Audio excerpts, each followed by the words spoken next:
Olá a todos e todas, sejam muito bem-vindos.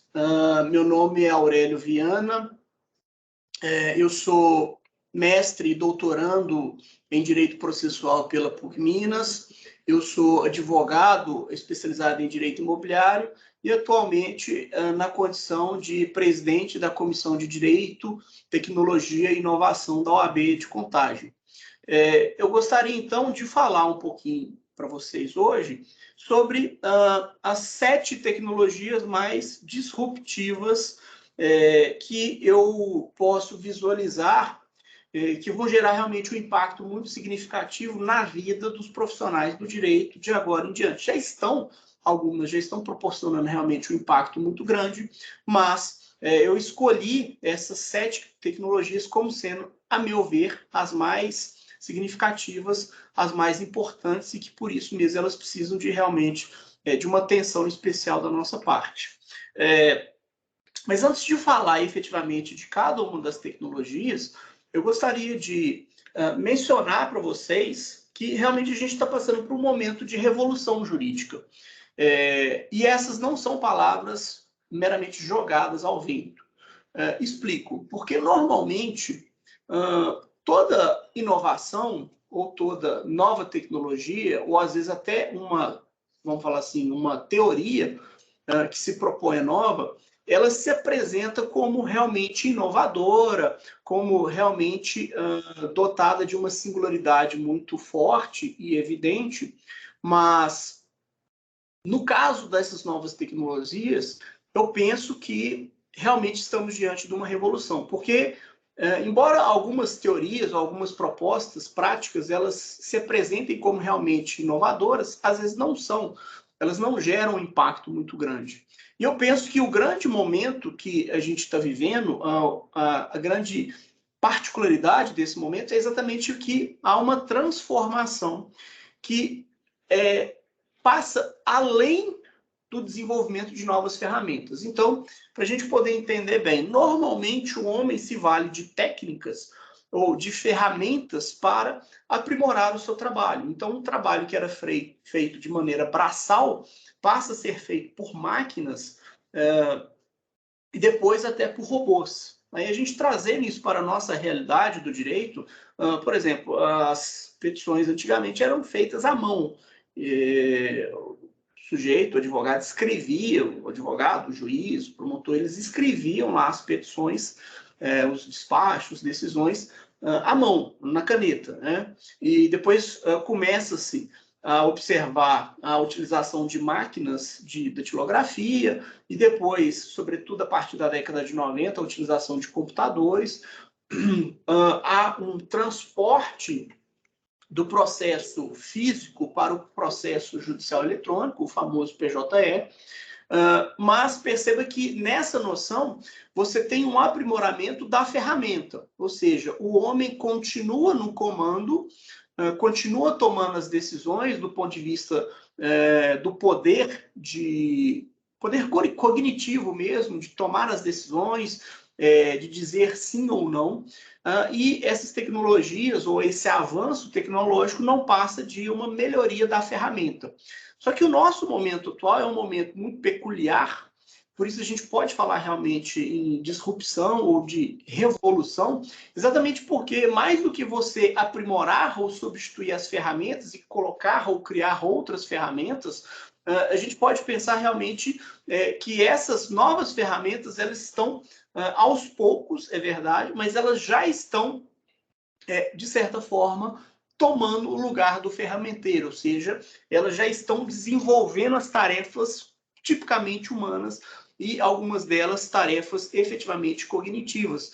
Basta pensar na possibilidade de utilização de inteligência artificial para fins decisórios, conforme a gente vai ver mais adiante. Então, a gente precisa realmente entender que é um momento absolutamente inovador e revolucionário, e o grande desafio, conforme eu mencionei aí na nossa primeira fala, no nosso primeiro slide, é exatamente que o desafio do jurista na atualidade é raciocinar, pensar sobre situações inexistentes ou ainda incipientes, embrionárias, ou seja, não tem como a gente pensar simplesmente naquilo que existe atualmente. A gente tem que tentar ir um pouco além. Se a gente pensar que, por exemplo, há 10 anos atrás, não existia a ferramenta de WhatsApp. Todo mundo sabe que em 2011 o WhatsApp não existia. Ainda que eventualmente houvesse algum trabalho, né, algum pensamento de desenvolvimento, mas não era nada que as pessoas tinham, como hoje é a principal forma de comunicação. E alguns juízes hoje já estão autorizando, por exemplo, a utilização do WhatsApp para fins de citação e de intimação. Ou seja, uma ferramenta que há 10 anos atrás não existia, hoje é o principal meio de comunicação entre as pessoas, pelo menos no Brasil a gente pode dizer isso com uma tranquilidade muito grande, e já é utilizado o processo judicial para fins de publicação e comunicação dos atos processuais. Ou seja, há 10 anos atrás, o jurista, se fosse pensar numa ferramenta dessa, talvez ele sofreria realmente algum tipo de impacto, né? E talvez até, para usar a expressão do Richard Susskind, ele poderia afirmar de que aquilo não seria possível, até por uma questão do que o Susskind fala sobre um tal de rejecionismo irracional. Mas então, o nosso grande desafio é esse, e aí a gente começa a perceber que essa new life, ou seja, essa nova vida, ela vai gerando realmente impactos no mundo jurídico, ou seja, as tecnologias elas vão sendo formadas e de diversas formas. E, claro, isso gera uma ressonância no mundo do direito.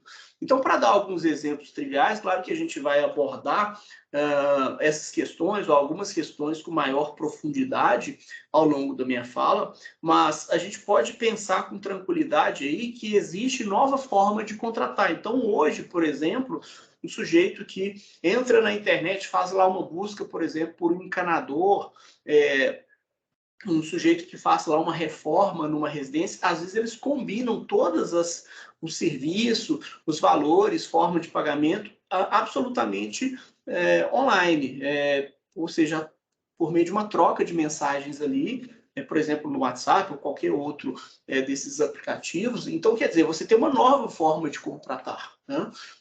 E que, óbvio, isso vai gerar, inclusive, uma transformação na própria teoria do contrato, né, do ponto de vista lá, né, dos 3 elementos, existência, validade e eficácia do contrato. Além disso, a gente pode pensar em novos jeitos de se comunicar que também vão gerar aí, situações aí diferentes, inovadoras. A gente pode pensar também que há uma aproximação entre as ciências computacionais e o campo probatório, ou seja, hoje nós podemos pensar com tranquilidade, a gente vai falar um pouquinho sobre isso também, sobre provas derivadas de algoritmos.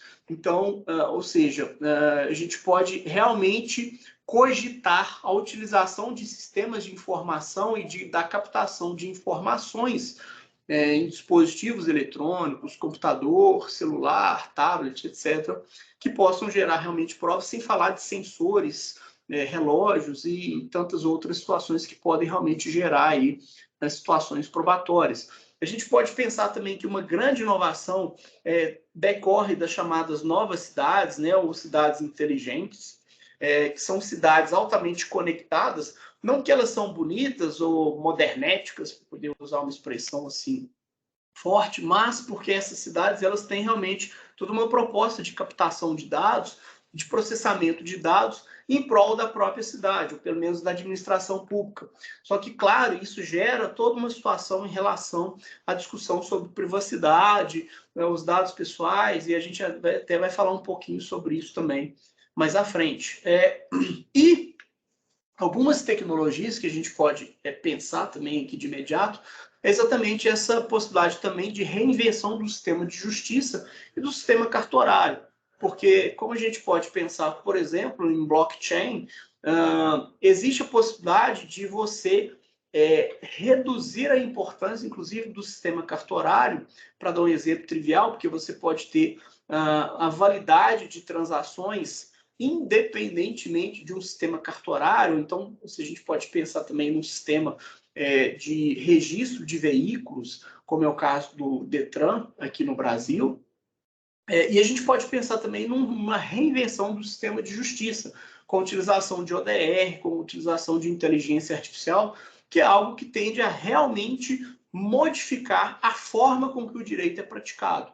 Então, a tendência é que haja uma implantação de um processo ou um procedimento jurídico muito mais automatizado, muito mais algoritmizado, ou seja, baseado em algoritmos, baseado em números, em matemática, e com base nisso você realmente cogita a reinvenção aí do sistema também de justiça. A gente vai falar um pouquinho sobre isso aí mais para frente. Então, me parece que o recado já está dado, a gente está realmente diante de um momento revolucionário e que não tem como mais a gente negar essa realidade, por mais que possa parecer simplesmente um clichê, né? Ah, são novas tecnologias, né? Muita gente falando aí de advocacia 4.0, 5.0, coisa dessa natureza, mas realmente isso não é um recado alarmista, não é nada disso, é porque realmente a gente está diante de uma nova realidade. Como a primeira grande tecnologia disruptiva, na minha visão, é exatamente a questão do blockchain. O que é blockchain?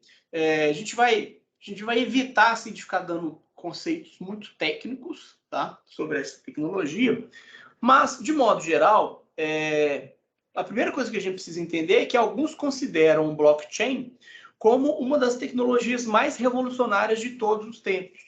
Então, tão revolucionário quanto a própria internet foi e tem se mostrado, tão revolucionário quanto a inteligência artificial, exatamente porque uma rede blockchain permite a autenticação ou a conferência, a validação de transações e de informações por uma rede descentralizada. Então, a gente pode pensar, por exemplo, que o sistema, conforme eu havia adiantado, o sistema cartorário ele pode ser reinventado e você vai deixar de ter uma informação centralizada num servidor central e você pode visualizar essa validade dessas transações a partir do momento que você tem lá uma rede exatamente que possa fazer essa conferência da validade das transações.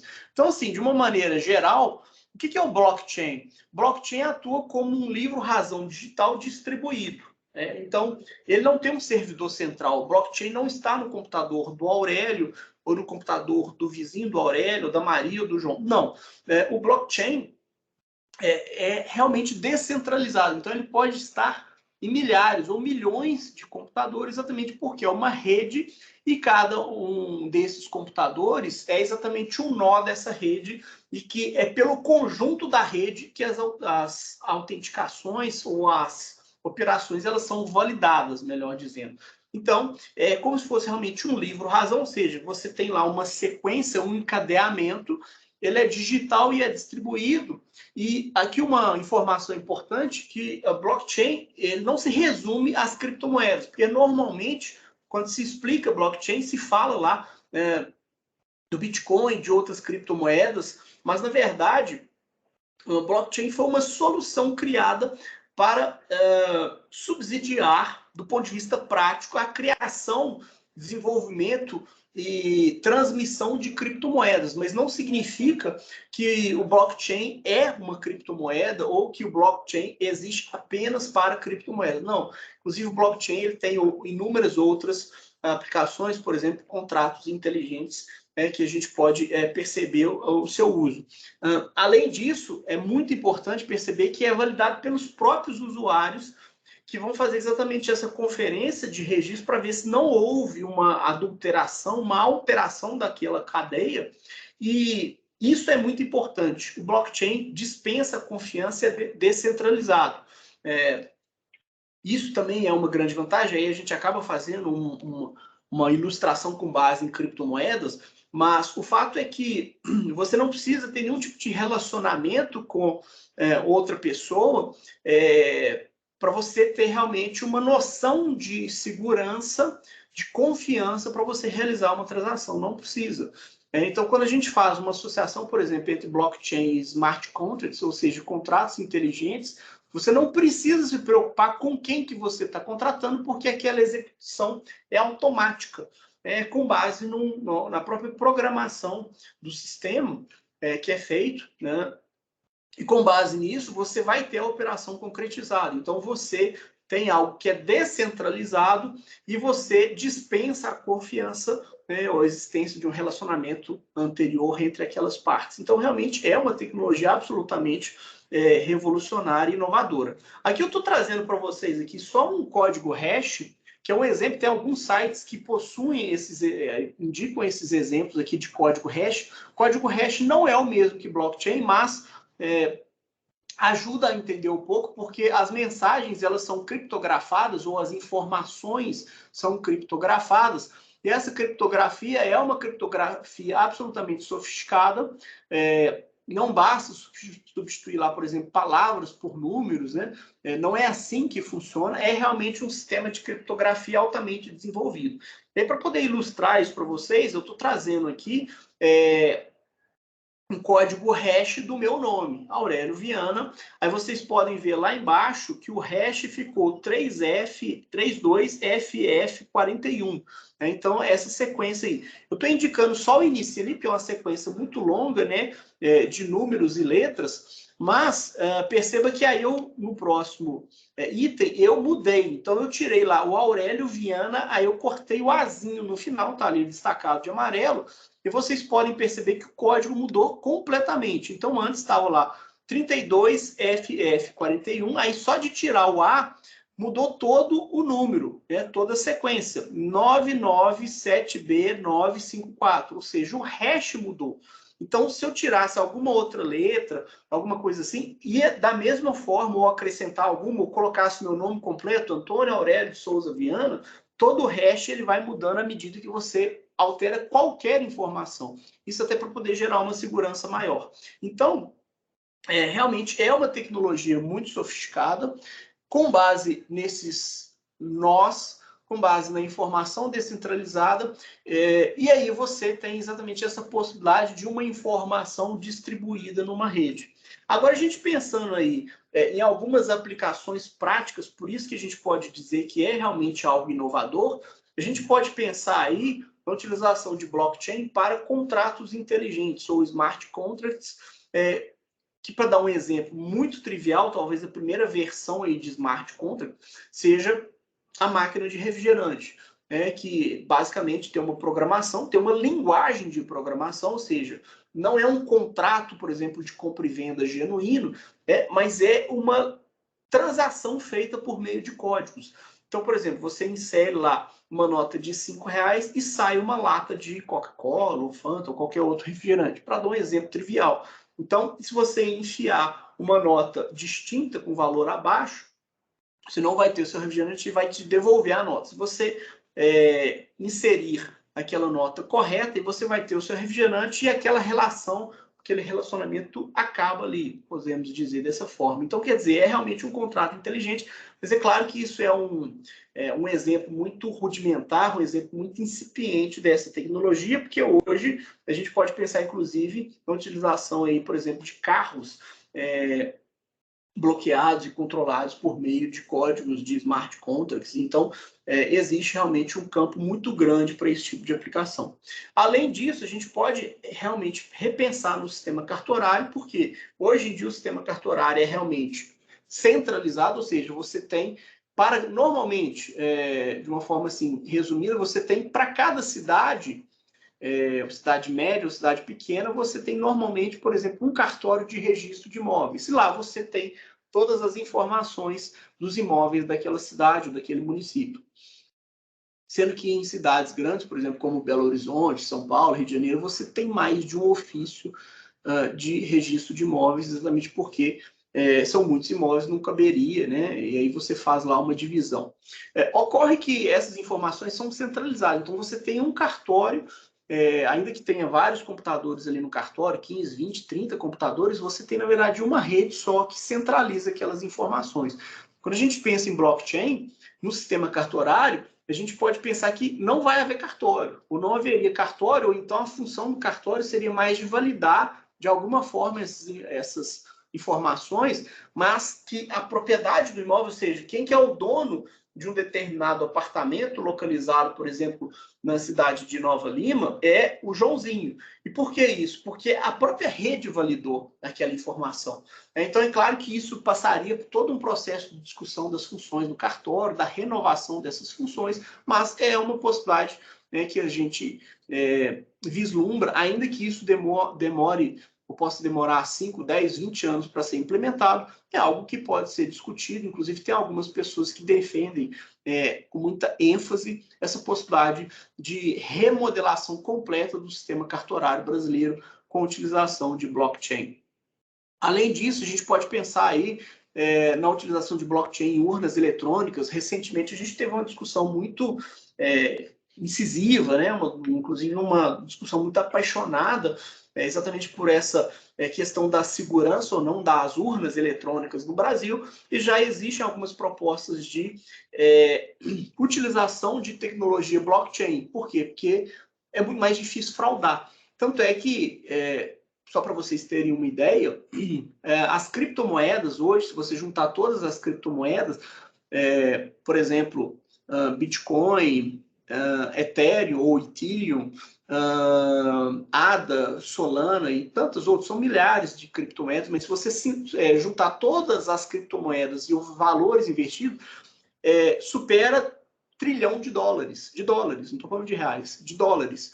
Então, quer dizer, e o que segura, o que dá segurança para essa rede de criptomoedas? Exatamente a tecnologia blockchain. Porque se fosse fácil de invadir, obviamente alguém já teria invadido e transferido moedas para a sua própria conta e revendido. Até porque tem uma dificuldade de localização. Então, quer dizer, mas exatamente porque é algo muito sofisticado, não é fácil de invadir uma rede blockchain, né? Considera-se que é quase impossível disso ocorrer. Então, a ideia é exatamente a possibilidade de utilização de uma rede blockchain para verificação ou aprimoramento da segurança das urnas eletrônicas, que é uma discussão aí recente que a gente teve aí no nosso país. Criptomoedas, eu já dei alguns exemplos aqui, né, de Bitcoin, Ethereum e outras criptomoedas que se valem principalmente do ponto de vista tecnológico, exatamente dessa tecnologia blockchain para poder validar as transações, de forma que a rede confere que o Joãozinho, o usuário 49.019, para dar um exemplo aqui, transferiu, sei lá, R$20 para a Maria, não se conhece, inclusive não são identificados por nomes ou CPF, mas apenas por números de carteiras que existem nessas criptomoedas. Então, quer dizer, é realmente uma possibilidade muito grande. Além disso, a gente pode pensar na utilização de blockchain também para custódia de provas.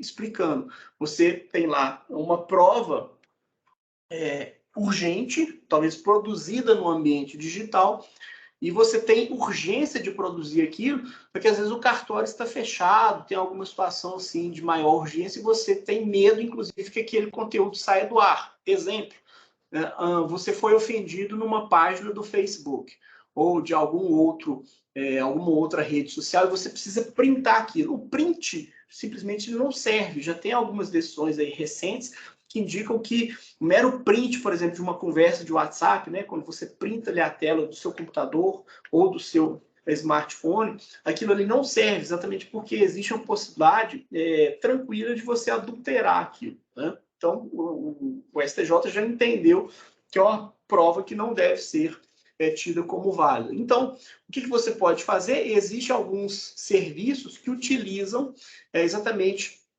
tecnologia blockchain exatamente para poder fazer uma espécie de conferência da validade daquelas provas, inclusive assegurando a cadeia de custódia, ou seja, todos os elementos de integridade, de existência, de validade daquela prova, garantindo através da rede, ou seja, outros usuários que vão indicar que realmente aquela prova existiu, que aquela ofensa, no caso, do exemplo dado, existiu naquele dia, naquelas condições, e ainda que a pessoa, ou vamos falar assim, aquele sujeito que promoveu aquelas ofensas, né, proferiu aquelas ofensas, ainda que ele apague, você teria condições de apresentar uma prova em juízo, que é considerada uma prova por meio aí de blockchain, uma prova bastante robusta.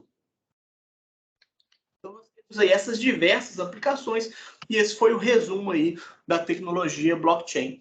Dando aí prosseguimento na nossa conversa, eu gostaria de indicar também as provas digitais, que é um âmbito, eu já até falei um pouco sobre isso, né, no item anterior, da possibilidade de utilização de blockchain para provas digitais, mas o fato é que as provas digitais, elas representam algo aí muito mais amplo, né? Então, nós temos aí possibilidades de verificação ou de aproveitamento de provas digitais, se a gente pensar em mensagens instantâneas, Telegram, WhatsApp e tantos outros aí aplicativos, né, de mensagem, transações em caixas eletrônicos. Se a gente pensar em utilização de histórico de navegador de internet para poder saber, por exemplo, se a pessoa, por exemplo, sujeito que trabalha numa empresa lá, no financeiro, eventualmente com uma senha lá meio compartilhada, se provocou algum tipo de visita ou fez lá algum tipo de operação não autorizada, a gente pode pensar na utilização de localização por GPS para saber, por exemplo, onde que a pessoa estava num determinado momento. Esses digital logs que também tem a ver com essa utilização de sistema por um determinado operador, por um determinado usuário. Então, isso aí também é algo que é muito válido e tem uma tendência de crescimento. Quando a gente pensa em GPS e geotags, a gente pensa também, algumas empresas já estão fazendo isso. Elas pedem o histórico, é algo altamente discutível, mas elas requerem a apresentação de histórico de localização, porque às vezes o sujeito informa no processo judicial que fazia X horas extras por dia, etc. E às vezes isso é contestado por uma empresa, só para dar um exemplo trivial. E aí já está havendo uma discussão da possibilidade ou não de requerimento aí de localização da pessoa para saber se realmente ela estava fazendo hora extra, estava trabalhando em determinado horário. Claro, isso invoca muito uma situação aí de invasão de privacidade, tantas outras questões também. Mas o fato é que existe isso, e quando a gente pensa também em geotags, a gente pensa, inclusive, uma preocupação que a gente precisa ter quando o sujeito tira uma foto ou faz um vídeo, dependendo da configuração do aparelho, do celular, aquela foto indica a localização geodésica, ou seja, a localização com base no sistema de GPS, né, para poder falar de uma forma mais simples. Ou seja, você tira uma foto, aparece lá para quem está vendo, assim, vamos falar assim, um desavisado, uma pessoa desinformada, ela vê apenas uma foto. Então, vamos pensar que você tirou uma foto numa praia, só que a gente sabe que o litoral brasileiro é gigantesco, milhares e milhares de quilômetros, né, de extensão. Então, basicamente, pode ser, tirando alguns pontos turísticos aí muito conhecidos, pode ser qualquer praia no Brasil, ainda que em estados diferentes, né? Então, dependendo do ângulo que você tirar, não dá muito para você saber qual praia que aquele sujeito estava. Mas, se a foto, dependendo da configuração do aparelho, estiver configurada para isso, aquela foto traz consigo a informação de onde, de qual foi a localização que o sujeito tirou aquela foto. Então, quer dizer, isso é algo absolutamente necessário de se discutir, porque isso gera também um problema de privacidade, etc. E, além disso, também a gente pode pensar em sensores de internet das coisas, né? Internet of Things, por isso o IoT aí, que está em inglês, mas, na verdade, é a internet das coisas, que é exatamente a utilização de sensores dos mais diversos tipos em objetos do nosso cotidiano. Então, o seu refrigerador, a sua geladeira vai ter lá uma conexão com a internet, o seu relógio vai ter diversos sensores, etc.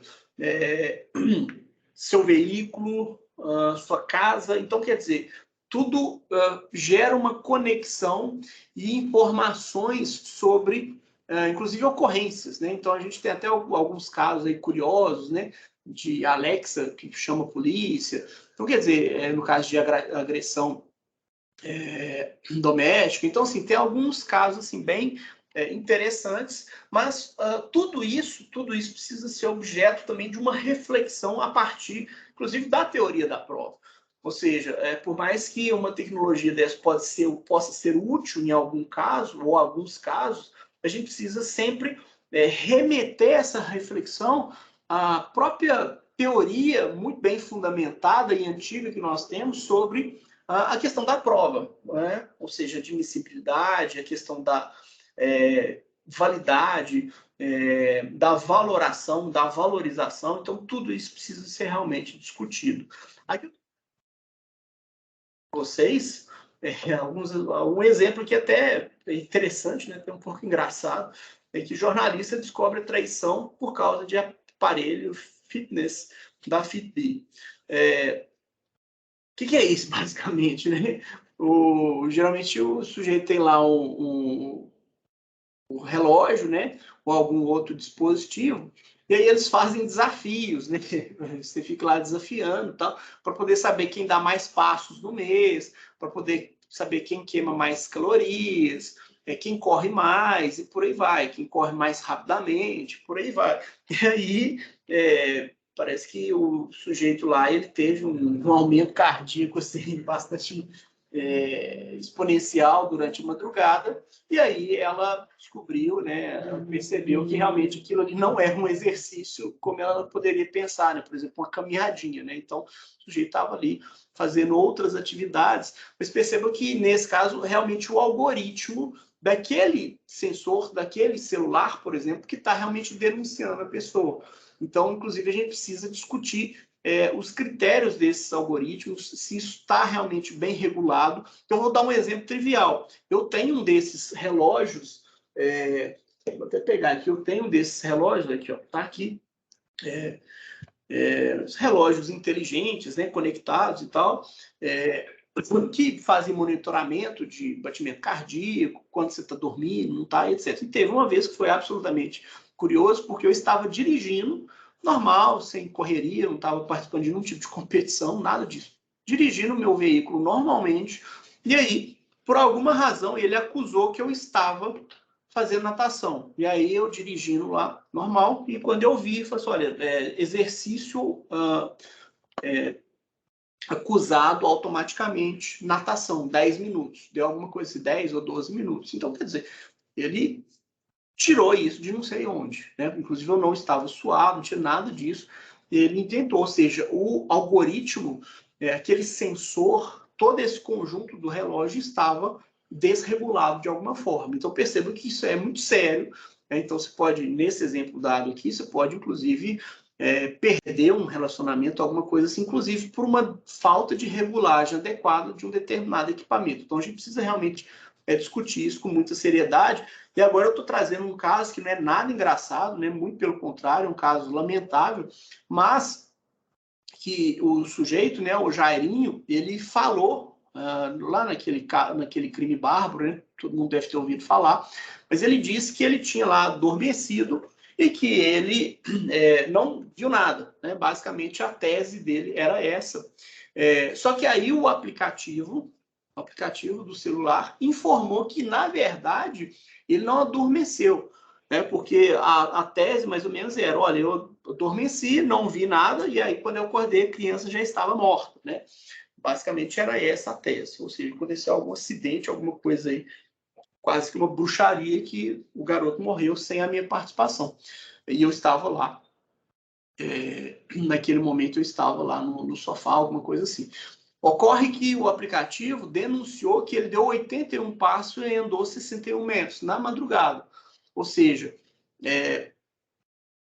desdiz ou desmente aquela versão que ele apresentou. Então, quer dizer, percebam que isso é muito sério. Também, mais uma vez, eu faço a ressalva, né, que eu não estou servindo como assistente de acusação, nada disso. Pelo contrário, eu estou exatamente chamando a atenção de todos vocês da necessidade de se discutir esse tipo de situação, ou seja, é realmente válida uma prova trazida com base num tipo de algoritmo, num tipo de sensor, de internet das coisas, etc. Então, mais uma coisa aí para a gente poder refletir bastante, e vai chover, posso assegurar para vocês, nos próximos anos, talvez uma das maiores discussões vai ser exatamente sobre a utilização de provas algorítmicas, esse tipo de prova digital, porque realmente a gente não tem ainda um material farto sobre isso, sobretudo no Brasil. Nos Estados Unidos, na Europa, já tem uma discussão mais acentuada e evoluída sobre isso, mas no Brasil é tudo muito escasso. Então, a gente precisa construir uma doutrina, precisa construir uma jurisprudência sobre isso, que realmente ainda não existe. Além disso, eu gostaria de falar com vocês sobre os smart contracts. Lembrando que eu já até falei um pouquinho, por isso eu vou até tentar ser um pouco mais resumido também, apresentando uma noção geral, né? Então, algumas noções aqui, na verdade. Primeiro, pode ser visualizado smart contract ou um contrato inteligente, uma tradução assim muito simplória, como meio de efetivação de prestações de um contrato. Né? Perceba que aí ele é como se fosse uma ferramenta do contrato, porque quando a gente está no âmbito do direito, a gente lembra do instituto do contrato. Você tem lá o que a gente chama de natureza jurídica, quais são os elementos essenciais do contrato, né? Então, tudo isso para poder fazer toda aquela teorização dos contratos. Então, o contrato de compra e venda, qual é a natureza jurídica de um contrato de locação, do contrato de comodato e por aí vai. Perceba que nessa primeira situação aí que eu apresentei para vocês, meio de efetivação de prestações de um contrato, ele não é o smart contract, o contrato inteligente não é um contrato, ele é um meio para poder efetivar aquelas prestações de um contrato. Então, por exemplo, você tem lá um contrato de locação e aí você insere um mecanismo de fechadura digital de um apartamento, uma casa, alguma coisa assim, um galpão, etc., um guarda-móveis, e aí, se a pessoa pagar, ele tem livre acesso àquele imóvel. Se o sujeito entrar em inadimplência, ele é travado, ele é impedido automaticamente, então sem nenhum tipo de participação humana, de entrar naquele imóvel. Mais ou menos o que ocorre aí, por exemplo, com um cartão de hotel. Então, se a gente recebe aquele cartãozinho de hotel, tenta ingressar. Se tiver algum problema lá no pagamento, alguma coisa assim, algum bloqueio, você não vai conseguir, porque a porta não vai abrir. Então, ou seja, de alguma forma, isso seria um meio para poder efetivar aquelas prestações. Para alguns, o smart contract é um contrato que se auto-executa. E percebe que aí você já traz um conceito, uma proximidade em relação ao próprio contrato. Ou seja, mais ou menos o seguinte: você tem um contrato de compra e venda, você tem um contrato de locação e você tem um contrato inteligente. Então, mais ou menos nesse sentido, só que ele é auto-executável. Por que ele é auto-executável? Voltando ao exemplo da máquina de refrigerante, você não pede a máquina, melhor, você não pede o refrigerante para ninguém. Eu quero uma Coca, eu quero uma Fanta. Não, você vai pedir, né? Na verdade, você vai escolher, né? Mas como se você estivesse pedindo para a máquina. Você vai colocar a nota lá, vai apertar o botãozinho, se é uma Coca, se é uma Fanta, se é uma água, se é um salgadinho, etc. E aí ele vai fazer a conferência, a nota, está tudo certo, e aí ele vai liberar lá automaticamente, de maneira auto-executável aquilo. Então, essa é uma característica importante aí dos smart contracts. Além disso, a questão alguns vão dizer que são apenas softwares que vinculam duas partes, ou seja, aí já esvazia um pouco essa noção de contrato, ou essa relação entre contrato inteligente e institutos tradicionais da teoria dos contratos, mas vai dizer que realmente são apenas software, ou seja, linguagem de programação que vai permitir aí uma manipulação nesse sentido. Essas características são muito importantes, porque o smart contract, a princípio, ele é imutável, sobretudo se você colocar ou inserir uma cadeia aí blockchain para poder gerenciar tudo isso, né? Porque realmente se torna algo não passível de adulteração, pelo menos a princípio, auto-executoriedade, então pagou o aluguel, entra, ou entra e sai do imóvel. Não pagou, você consegue sair, porque você não pode ficar preso, mas você não consegue voltar, ingressar ao imóvel de volta, a menos que você pague realmente aquele valor que está em atraso.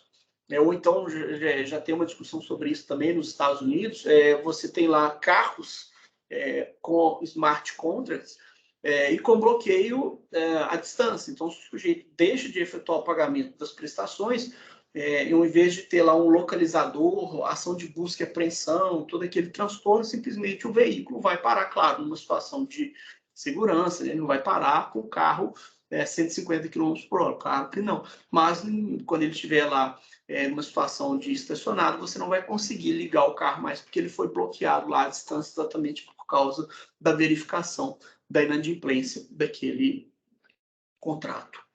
Autonomia, dispensa terceiros, então, aquilo, mais uma vez, você não precisa de pedir nada, você não precisa de pedir refrigerante, você não precisa pedir para pagar aluguel, não precisa nada disso, é tudo automático e realmente processar de uma forma assim, muito programada, né? E é confiável também, ou seja, vai dispensar a confiança ou a existência de uma relação de confiança entre as partes. Isso é muito comum, por exemplo, no caso de locação de imóveis. Eu sou da área imobiliária, então, por exemplo, quando o sujeito pretendente a uma locação de imóveis, né, ele quer se tornar inquilino de um determinado imóvel, o que vai acontecer?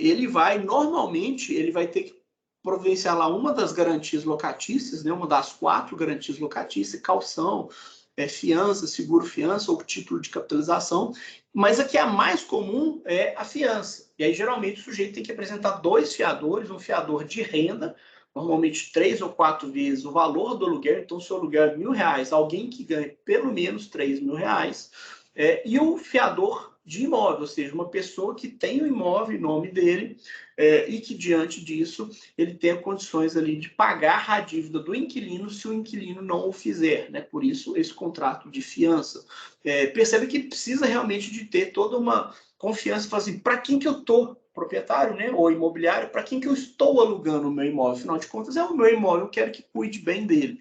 Mas, no caso de um smart contract, isso não precisa. Por quê? Porque ele é auto-executável. Então, por exemplo, se tiver uma cobrança no cartão de crédito, isso também é uma possibilidade de verificação.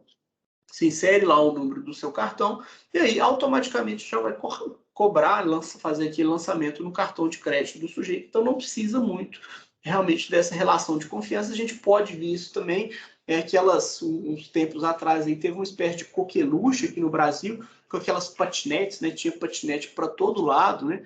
O pessoal subia lá, andava um pouquinho, alguns quarteirões e deixava em qualquer lugar lá. Então, quer dizer, mesmo que você não faz uma entrevista, vou te entregar patinete, como você faz, por exemplo, quando você vai fazer um passeio de um quadriciclo, né? Que a pessoa faz lá uma ficha cadastral, pega cartão, um monte de coisa, pega dados pessoais, etc. No caso de, por exemplo, o uso de uma patinete, não tinha nada disso. O jeito liberava ali no aplicativo, era tudo muito simples, né? Com base no cartão de crédito, né? Fazendo aqui um exemplo, perceba que não tem nada a ver com o contrato que a gente tem normalmente em mente, né? A gente pensa contrato do ponto de vista tradicional, a gente pensa realmente assim, contrato particular de promessa de compra e venda, qualificação das partes, as obrigações, objeto, preço do negócio, por aí vai. Perceba que aqui é um exemplo aí de um código de programação para investimentos, né? Então, perceba que é realmente uma linguagem completamente distinta, é uma linguagem realmente de programação, que inclusive nós advogados a gente tem inclusive uma dificuldade, apesar que está muito simples, mas a gente tem normalmente uma dificuldade até para poder entender, porque a nossa forma de raciocínio é uma forma um pouco diferente. Mas então, este é o mundo dos smart contracts, que eu acho que nos próximos anos aí a gente vai ter também uma situação muito evidente aí de transformação. Além disso, eu gostaria de falar com vocês também sobre as Smart Cities. Aqui eu vou falar bem rapidinho para poder ganhar um tempo também, que é exatamente essa situação de essas cidades inteligentes, né? Só lembrar aqui que não se resume uma cidade simplesmente bonita, futurística, né?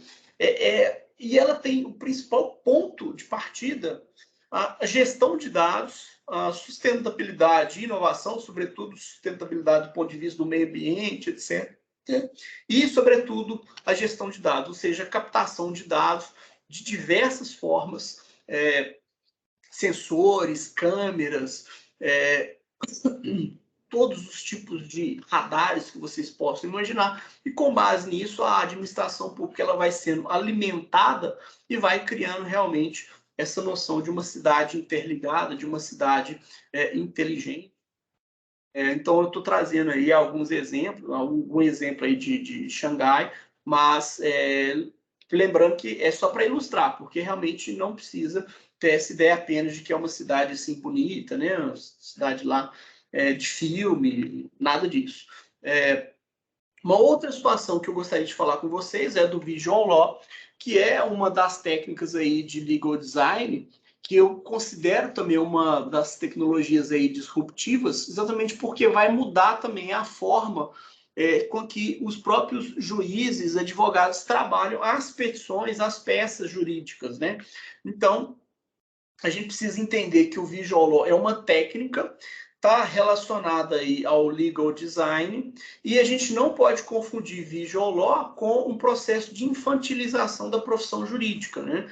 Ou seja, a mera inserção de imagens, de figurinhas, né? Uma infantilização das petições. Não é por aí. O Visual Law tem toda uma psicologia por trás disso e ela precisa trabalhar, essa técnica trabalha junto com a outra linguagem, que é a linguagem do direito, né? Mais tradicional, que é a linguagem de texto, etc. Mas eu estou trazendo aqui alguns exemplos, né? Por exemplo, mandado, licitação, intimação em penhora, com algumas técnicas aí de Visual Law, QR Code, inclusive esclarecendo, né?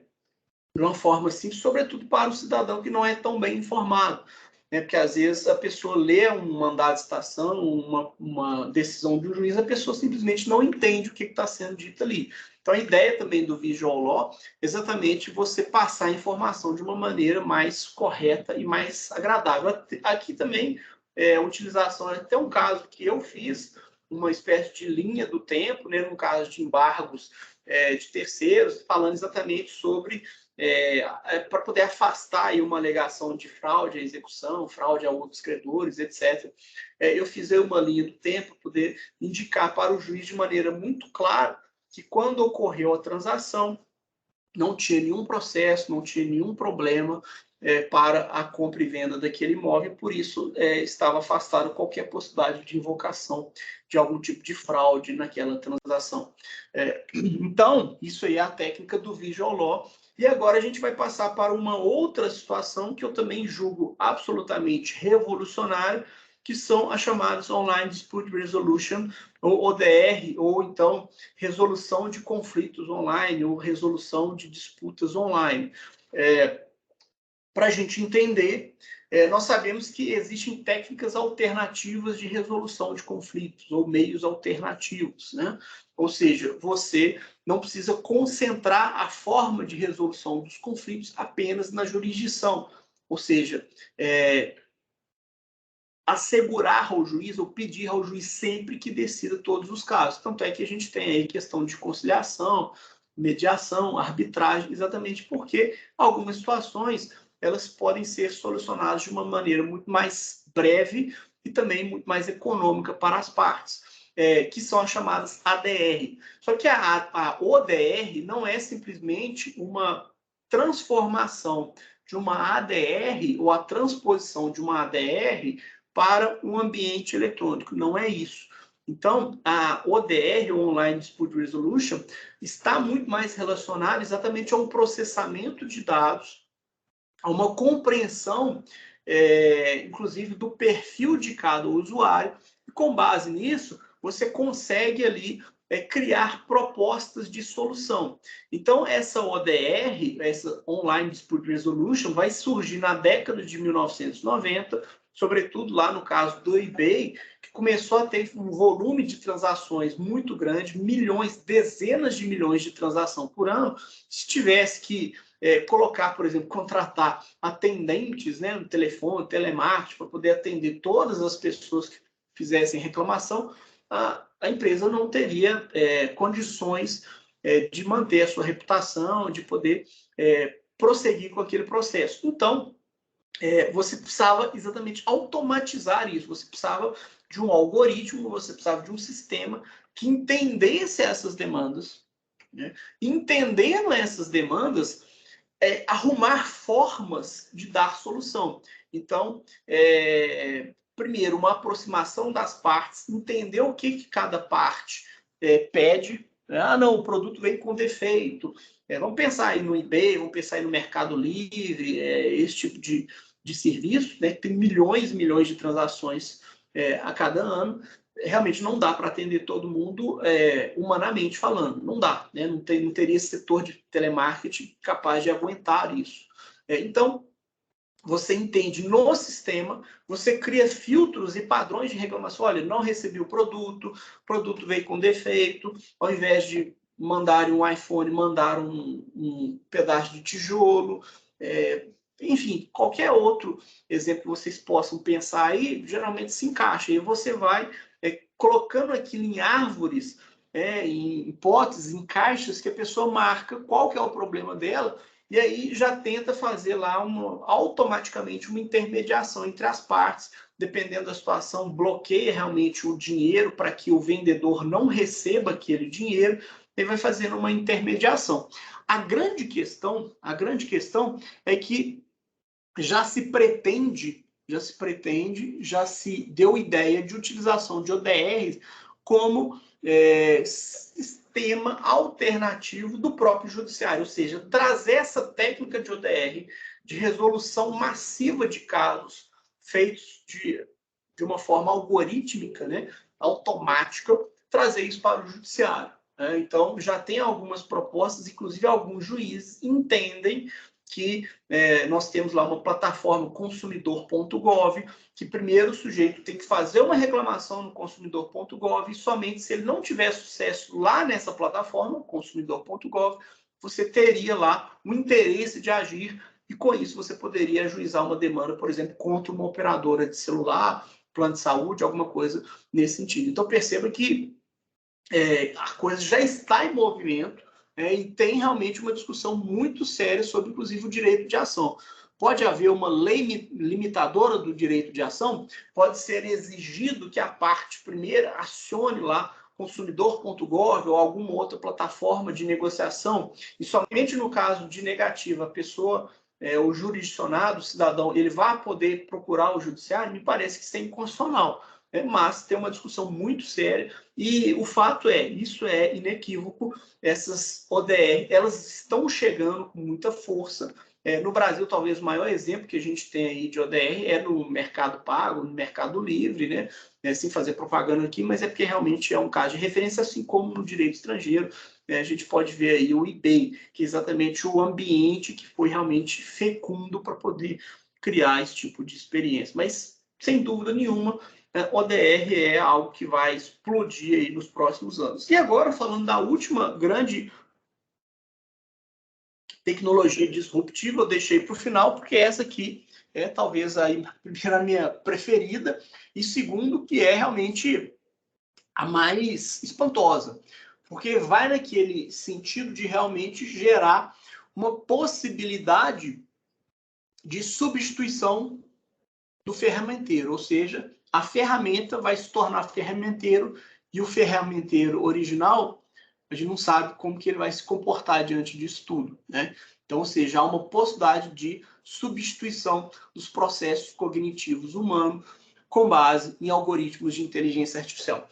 A propósito, a gente precisa entender primeiro o que é um algoritmo. Falando bem rapidinho, que às vezes tem essa confusão, um algoritmo e inteligência artificial. Então, às vezes as pessoas misturam como se fosse uma coisa só. Não é. Quando a gente fala em algoritmo, a gente pensa como se fosse uma receita de bolo. O que é um algoritmo? Como se fosse uma receita de bolo. Ou seja, um conjunto lá de instruções que vai demonstrar o que você precisa fazer para poder chegar num determinado resultado. Quando a gente pensa isso na linguagem computacional, então você vai ter lá uma série de instruções, que aí você vai poder salvar arquivos, deletar arquivos, você vai poder jogar videogame, né, joguinhos, você vai poder lá criar códigos de programação que vão seguir exatamente esse conjunto de passo a passo. Basicamente, o algoritmo é aquilo que diz ao computador o que ele precisa fazer. Então, um conjunto realmente de instruções para poder usar aí as palavras aí do Pedro Domingos, que é um grande estudioso do assunto. Então, isso é algoritmo, só que nem sempre esse algoritmo ele é dotado de inteligência artificial. Às vezes ele tem inteligência artificial, às vezes ele não tem inteligência artificial. E o que é inteligência artificial? A inteligência artificial é exatamente uma pretensão de você criar um algoritmo que seja capaz de processar informações e tomar decisões de forma autônoma, independentemente da atuação do agente humano. Então, a gente pode considerar que um algoritmo de inteligência artificial tem um desses 4 escopos, ou seja, pensar como humano, pensar racionalmente, agir como humano ou agir racionalmente. Isso é um grande, extrair isso de um grande livro do Russell, que fala exatamente sobre essas 4 grandes compreensões aí sobre o que é inteligência artificial, porque não é simplesmente imitar o comportamento do humano, não é isso.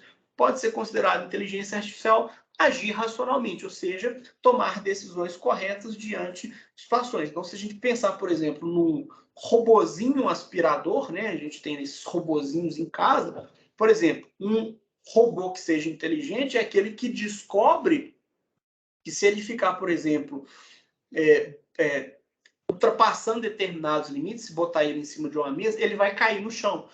Só que ele não é programado para cair no chão, muito menos para se quebrar. Então ele consegue perceber que aquele ambiente é ruim para ele, ele chega naquele limite, ele não avança o limite, ou seja, porque ele já entendeu o ambiente que está à sua volta e ele já é capaz de tomar essas decisões. Então, e alguns robôs, né, eu estou falando isso porque alguns robôs aspiradores, eles são realmente dotados de inteligência artificial, como muitas coisas que a gente tem ao nosso redor a cada dia aí. Mas então são essas grandes vou falar assim, noções de inteligência artificial. Aqui eu estou trazendo para vocês vamos falar assim, um exercício, né, de treinamento, que eles colocaram lá um bolinho e um cachorrinho, né? Então, assim, o algoritmo ele é treinado para poder identificar se aquilo é um bolinho ou se é um cachorrinho, né?